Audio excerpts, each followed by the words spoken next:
এই মুহূর্তে অন্যতম বড় খবরের দিকে নজর রাখবো। তারাপীঠে হোটেলে আগুনে এবার গ্রেফতার মালিকের ছেলে আশিস পাল। তাকে দীর্ঘক্ষণ জিজ্ঞাসাবাদ করা হয়, জিজ্ঞাসাবাদের পর গ্রেফতার কল্যাণ।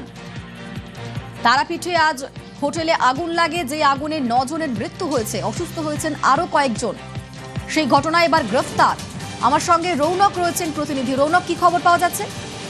একেবারে তারাপীঠে হোটেল অগ্নিকাণ্ডের ঘটনায় স্বতঃপ্রণোদিত মামলা ইতিমধ্যে রুজু করেছে পুলিশ এবং তদন্তে হোটেল মালিকের ছেলেকে অর্থাৎ কল্যাণ পাল তাকে দীর্ঘক্ষণ জিজ্ঞাসাবাদ করা হয় এবং জিজ্ঞাসাবাদ শেষে তাকে গ্রেফতার করা হয়েছে। কারণ তার বিরুদ্ধে একাধিক অভিযোগ এসছে, ভুয়ো নথি বা তথ্য করা বা বিভিন্ন তথ্য গোপন রাখা এবং একাধিক অভিযোগে তার বিরুদ্ধে তাকে গ্রেফতার করা হয়েছে। এবং তোমরা জানিয়ে রাখবো, হোটেল মালিক তিনি এখনো পলাতক, তার খোঁজে তল্লাশি অভিযান চালানো হয়েছে।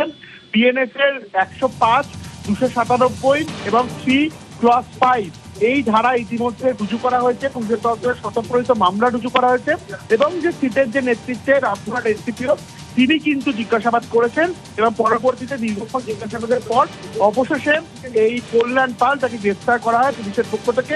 এবং তার বাবা, যিনি জানা যাচ্ছে তপন পাল, তিনি এখনো পলাতক, তার খোঁজে কিন্তু ইতিমধ্যে পুলিশের তরফ থেকে তল্লাশি অভিযান চালানো হচ্ছে।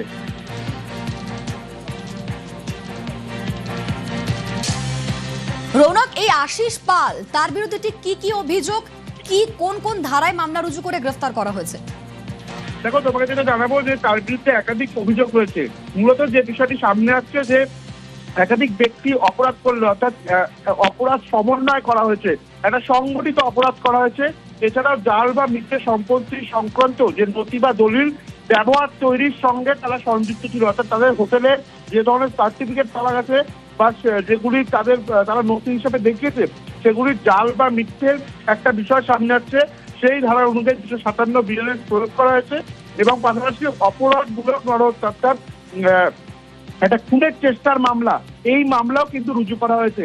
অর্থাৎ অনিচ্ছাকৃত যে খুনের চেষ্টা, সেই অনিচ্ছাকৃত খুনের চেষ্টাও ইতিমধ্যে তার বিরুদ্ধে যে ধারা, সেই ধারা প্রয়োগ করা হয়েছে এবং যে নথি দেওয়া হয়েছে। নজর থাক রৌনক, আপাতত ধন্যবাদ তোমাকে।